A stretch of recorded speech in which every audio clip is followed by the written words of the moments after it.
Broadly speaking, Mr Deputy Speaker, I would like to welcome this bill. Before I speak fully, I would like to pay tribute to our wonderful club, Reading Football Club, to its players and to its fans.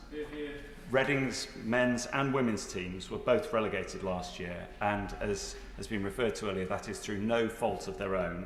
The crisis at the club was due entirely to financial mismanagement by the current owner, Mr Dai Yong.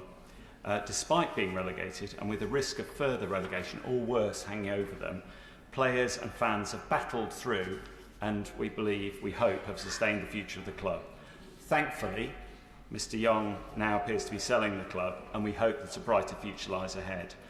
And I hope that this bill will ensure that other clubs do not have to face what Reading has been through, and that football can move on to a brighter future. When we were in the Championship, Mr Young started his period as the owner of the club by investing in the club's future. However, his behaviour changed over time, and the story we faced was one of a failure to pay wages and indeed national insurance. This led to a series of winding up petitions from HMRC, and ultimately to 16 points being deducted. And this, rather than anything that happened on the pitch, was what was determining the situation at Reading. And this season, the financial problems have continued. Further points deductions, unfortunately, have been made, although I would like to point out they have been suspended, and we're grateful to the EFL for that decision. In an incredible effort, players have battled hard and avoided relegation from League One, and we hope have secured the future of the club. Mr Deputy Speaker, however, the pressure on players and fans, and indeed the whole town, has been absolutely awful. We have been through and are still going through the worst crisis in our club's history, and Reading Football Club was founded in 1871. It's one of the oldest members of the Football League, and its proud history includes scoring the highest points in the Championship, 106 points, having 3 seasons in the Premiership, and indeed a glorious series of cup runs, including winning the Simod Cup in the 1980s and a series of impressive FA Cup runs.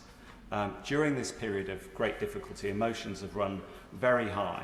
1,400 people, including the Honourable Member for Bracknell and myself, joined a march to the stadium in October, and there have been numerous other protests. Fans quite simply want their Reading back, and I would encourage Mr Dai to speed up the sale. Mr Deputy Speaker, as I said, we must ensure that what happened at Reading never happens again. We need a better test for owners and a better assessment of club finances, as was mentioned earlier. And above all, we need to make sure that clubs, players and fans aren't penalised for the actions of owners, however irresponsible those owners are.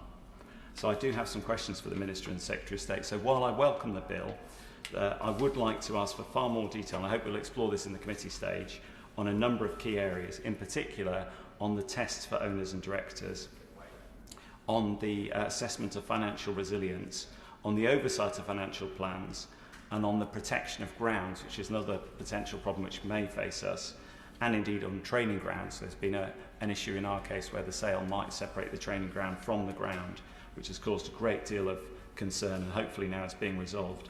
So I hope that the Minister will address some of these in his speech when he winds up, but also they will be explored more fully at the committee stage in the bill. I do believe, Mr Deputy Speaker, that this bill is a real opportunity for English football, and indeed football in Wales as well, and I hope that we can all look forward to a brighter future for all our football clubs, and in particular for our club in Reading. Thank you, Mr Deputy Speaker.